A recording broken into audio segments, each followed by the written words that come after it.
फरायसा आफादा बर' बिजों आरो बर' राव आरो बर'नि हारिमु आरो बर' समाजाव गुन गोनां सोलोंथाइ होनायाव दुलाराय बर' फरायसा आफादा खामानि मावबोबाय थादों। 2006 आरो 2007 मायथाइयावनो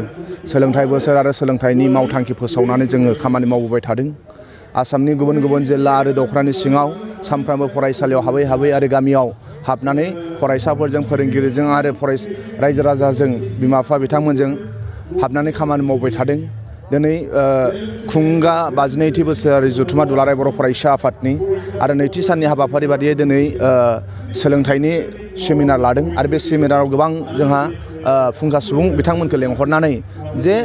दानि निउ एडुकेसन पलिसिनि गेजेरजों बर' बिजोङाव जों बोरै गुन गोनां खालामनो हायो बिनि सायाव जोंनि सावरायदों। फुंखा सुबुं बिथांमोना गोबां जोंनो सुबुरन होलांदों। बेजों लोगोसे 2019 मायथाइयाव दुलाराय आसामाव दुलाराय बर' फरायसा आफादा मिरु रोंगौसा सायख' आनजाद खुंदों आरो बे मिरु रोंगौसा सायख' आनजादाव दुलाराय आसामनि गेजेराव जाय क्लास 9आव टप 3 आरो क्लास 10आव टप 3 बै फरायसाफोरखौ बरायनाय हाबाफारि। दा आं दुलाराय बर' फरायसा आफादनि सोलोंथाइ नेहाथारि हिसाबै दुलाराय बर' फरायसा आफादनि मैयानि जानाय जोंनि गिबि थान्दै मेलाव गोबां सोलोंथाइनि सायाव जों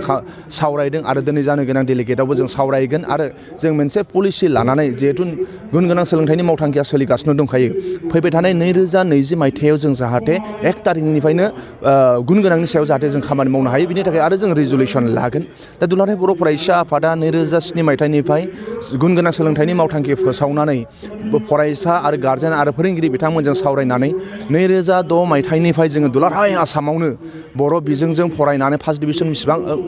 डिभिजन साबेसे मोनो बेखौ सानजोबनानै जोङो बरायदोंमोन। दा फैयै फैयै जों फरायसाफोरखौ थुलुंगाखां होनो थाखाय फरायसाफोरखौ फरायनो मोनसे एनभाइरनमेन्ट सोरजिहोनो थाखाय कम्पिटिसन लाबोनो थाखाय मानो होनोब्ला दुलाराय बर' फरायसा आफादा जों फोथायो जे जाय हारिया गुन गोनां सोलोंथाइ मोन्दों बै हारियासो दिनै दावगादों आरो जुदि बर' हारियाबो दावगानो नांगौब्ला उपेन्द्रनाथ ब्रह्मनि सिमाङाबो जाफुंनो नांगौब्ला बर' हारियाव जों गुन गोनां सोलोंथाइ मोननांगोन। दा गुन गोनां सोलोंथाइखौ जों बोरै मोनगोन बेनि थाखायनो 2006 मायथाइयाव मेट्रिक फार्स्ट डिभिजन मोननाय फरायसाफोरखौ जों बरायदों कमल कुमार देरहासार बान्था होनानै फरायसाफोरनि थाखाय फरायसाफोरखौ थुलुंगा होनो थाखाय। 2010 मायथाइनिफ्राय जोङो जे जोंनि बर'नि गेजेराव जे ACS APSC आरो UPSC पास जानाय फरायसाफोरा जे माने अफिसारफोरा खम आरो बेखौ दुलाराय आसामाव साबेसे बर'नि गेजेराव अफिसार दं बेखौ सानजोबनानै जोङो 2010 मायथाइनिफ्राय जोङो APSC आरो UPSC कचिंखौ जागायदोंमोन। बिराद गोबाव सम जाबायमोन। 2010 मायथाइयावसो रुपज्योति ब्रह्म कार्जिया UPSC पास जादों। बेनि सिगांबो दङ नाथाय बिराद गोबाव गेप जाबायमोन नाथाय 2010निफ्राय जों कन्टिनिउ मोनबोगासिनो दङ आरो जोङो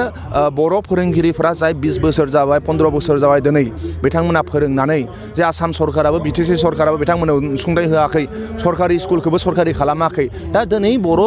फरायसाफोरा जा एसे एनै रोंदों जोंनि फोरोंगुरु सार बिथांमोननि कन्ट्रिबिउसन दं आरो बे दुलाराय बर' फरायसा आफादा बै फोरोंगुरुफोरनि थाखाय जों मा मावनो हायो जिहेथु नन गभर्नमेन्ट अर्गानाइजेसन हिसाबै दा बिथांमोनखौ जोङो गुदि गेजेर आरो गोजौ फरायसालिनि थाखाय जोङो साबसिन फोरोंगिरि मदाराम बर' बान्था जों बिथांमोननो होबोदों आरो बेजों लोगोसे जोङो मोनसे कम्पिटिटिभ लाबोनो थाखाय जे फरायसाफोरा क्लास स्कुलाव फरायनाय समनिफ्रायनो जाहाथे कम्पिटिसन लाबोयो बिनि थाखाय जों दुलाराय आसामाव 2 आरो 10 थाखोनि थाखाय जों टेलेन्ट सार्च एग्जाम खुंबोनाय जादों। दा जोङो एबसुआ जिखौ मावनो हादों बेखौ जोङो थाथ'नाय गैयालासिनो बानाय गैयालासिनो गुन गोनां सोलोंथाइ लाबोनो थाखाय बर'नि गेजेराव फरायसाफोरखौ बिथांमोनखौ जोङो लानानै जों सावरायनानै जों खामानि मावगासिनो दङ। दा जोङो एबसुआ हानाय खामानिखौ मावदों नाथाय माखासे खामानिया सरकाराबो मावनो नांगौमोन माखासे खामानिया बिथाङाबो नाथाय दा जों बर' बिजोङाव गोबां जा भेन्सार स्कुल दङ। दा जोंहा दुलाराय आसामाव 96 भेन्सार स्कुल दं एबसुनि डाटा मथे। दा LP स्कुला 600नि बारा दङ 200नि बारा जोंहा गेजेर फरायसालि दङ। दा बै भेन्सार फरायसालिफ्राव दिनै बिसोरनि गायसननाय स्कुल साना जुदि नायोब्ला अबेबा स्कुला 20 बोसोर जाबाय अबेबा स्कुला 25 बोसोर जाबाय। दा 25 बोसोर मास्टार मावनानै बिनि जिबनानो सेस जालांबाय मास्टारा भेन्साराव थानानैनो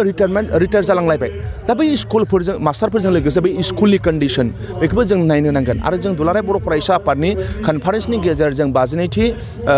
जथुम्मा दुलाराय बर' फरायसा आफादनि गेजेरजों साफ्रोमबो फोरोंगुरु बिथांमोनखौ जों साबायखर बावो आरो अराय सम जोङो भेन्सार स्कुल आरो फोरोंगुरुफोरनि जेंनायाव एबसुआ गसंबोबाय थादों आरो गसंबाय थागोन आरो इयुनावबो जों गसंबाय थागोन। बर' बिजोंखौ जों सरकारि नारसिननायखौ मालाबाबो न' कमप्रमाइस खालामा जोङो आरो बेजों लोगोसे भेन्सार स्कुलजों लोगोसे जोंहा गोबां जेंना दङ। फरायसालिफोरा दिनै सरकारि जायाखै आरो गोबां जोंहा फरायसालिफोराव लाथिख' फोरोंगिरि जानानै दं। गोबां फरायसालिफोराव जोंहा सिंगोल टिचार दङ आरो बयनिफ्राय देरसिन दा जाहैबाय बिजाबनि जेंना।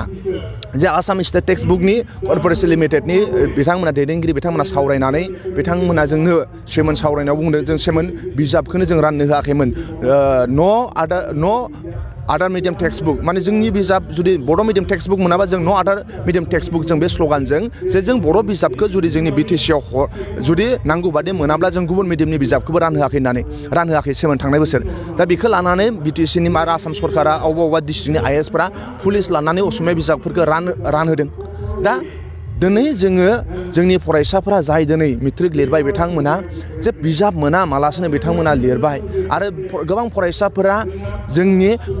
साइन्स आरो मेथ्स मास्टारनिफ्राय फोरोंजानो मोनासै बिथांमोना स्कुल लेभेलखौ बारलांबाय साइन्स मास्टार आरो मेथ्स मास्टारनि मोखांखौनो नुवासै बोरै फोरोंजानो मोनासै गोबां जोंहा फरायसालि दं बेनसारानो जा सरकारियानो जा without science teacher maths teacher बै फरायसाफोरा दिनै बारलांनो गोनां जाबाय सोरबा पास जाबाय सोरबा फेल जाबाय गोबां फरायसालिफोराव दिनै जोंहा बिजाबजों लोगोसे आरो अबेबा बिजाब मोननाय फरायसालिफ्राव दिनै बिजाबनि जेंना जे बिजाबाव भुल साफायनाय गोबां फरायसालि दिनै बिश्वनाथ आरो मा होनो सनितपुराव 99% स्कुलानो बेन्सार जानानै दं हानि जेंनानि थाखाय दा बैफोर जेंनाफ्राव जों माब्लाबाबो नो कमप्रमाइज आरो बेखौ लानानै जों खामानि मावबाय थागोन भारत सरकार आरो आसाम सरकारखौ जों अरायसम नारसिनबोबाय थादों दा आङो दुलाराय बर' फरायसा आफादनि सोलोंथाइ नेहाथारि हिसाबैसो बर'नि मोनफ्रोमबो आफादफोरखौ खावलायो आरो आसाम सरकार आरो बिटिसि सरकार आरो मोनफ्रोमबो आफादफोरखौ सरकारि बेसरकारि आफादफोरखौ जों खावलायो जे बर' फरायसाफोरा बिराद रोंनाय दङ दिनै बर' फरायसाफोरा दिनै जों कमल कुमार देरहासार बान्थाखौ जेला 2006 मायथाइयाव जेला होजेनदोंमोन अब्ला जोंनि बर' फरायसाफोरनि बयनिफ्राय बांसिन मोननाय नम्बरफोरानो 60-70ल'मोन नाथाय दा कमल कुमार देरहासार बान्थानि 2018-19 मायथाइयाव बयनिफ्राय लास्टआनो 91-92 जाफैबाय थारमाने मेथ्स आरो साइन्सफोराव 100आव 100 मोननायबो जोंहा दङ गामि दफायाव रायजो जानाय जौ फाग्लानि फिसाफोराबो दिनै मेथ्सआव 100आव 100 मोनफैदों बर' फरायसाफोरा गुन गोनां सोलोंथाइ बिथांमोनहा मोनगौ जुदि जोंनि बर'नि मोनफ्रोमबो आफादफोरा जुदि गामियाव जुदि आबहावाखौ मोजां लाखियोब्ला बोथोर गैयामालासिनो मेला जानाय बोसोरसेयाव 365 सान थायो 365 सानबो जों बर'नि ओनसोलफ्राव मेला जानायखौ नुबाय थायो ओंखायनो आं दुलाराय बर' फरायसा आफादनि जों दुलाराय बर' फरायसा आफादनि जानानै बर'नि मोनफ्रोमबो आफादफोरखौ लोगोसे सरकारि बेसरकारि जाहाथे बर' ओनसोलफ्राव बर' गामिफ्राव बर' न'खरफ्राव जाहाथे गथ'फ्रा मोजां सोलोंथाइ लानो लुगैनाय आबहावा गेदेरखौ सनमान होनाय उन्दैखौ अननाय आरो मोनसे सासे मोजां नोगोरारि जानो लुबैनाय जाहाथे गियान आरजिनो लुबैनाय बेबायदि जाहाथे आबहावा जाहाथे क्रियेट खालामनो थाखाय जों साफ्रोमबो नाजालायो जोंनि गथ'फ्रा बिराद गुन गोनां सोलोंथाइ मोनगौमोन नाथाय बै आबहावा गाज्रिनि थाखाय गोबां मेलेम थानाय गोबां रोंनाय गथ'फ्राबो दिनै बिथांमोनाबो मोना जानानै दङ बेनि थाखाय जों दुलाराय बर' फरायसा आफादनिफ्राय बर' रायजो राजानिसिम आरो दैदेनगिरि आरो ओनसोलनि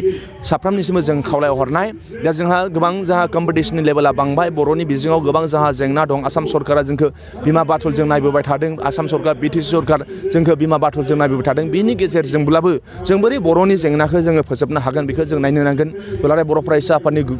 गोजाम दामि जों सेपारेट डाइरेक्टर डिमान्डआ जोंहा कन्टिनिउ थाबाय थागोन दा जों कनफारेन्स जोबखांनायनि उनावनो निउ सेसनाव जोङो माखासे पलिसि लानानै जोङो बर'नि गेजेराव बोरै गुन गोनां लाबोनो हायो बेनि सायाव जों खामानि मावगोन